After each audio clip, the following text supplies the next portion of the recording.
How does God's wrath fit with the God of love and grace? This is a hard question, and one that we have to take seriously as followers of Jesus.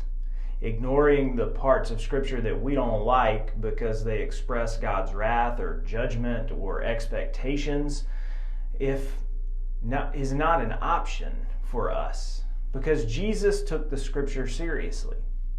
So the first step for us is to read passages like our Scripture for today. We can't just look at it in isolation from the rest of its context in its book and in all of Scripture. Our passage today talks about the wrath of God ending with the 7 plagues, with the 7 angels.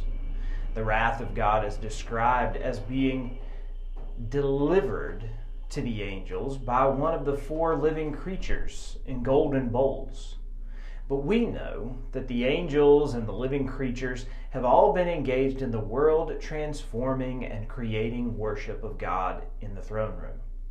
This links God's wrath with God's transforming and creative love. What is described is the last of God's wrath, because in Revelation we hear the last of the rejection of God's love and grace. God's wrath ceases because in God's final victory, God's love is fully accepted and reciprocated by creation through the body and blood of the Lamb. And here we find some truth about God's wrath and God's love. God's wrath is how creation experiences the love of its Creator when we do not fully accept and reciprocate that love.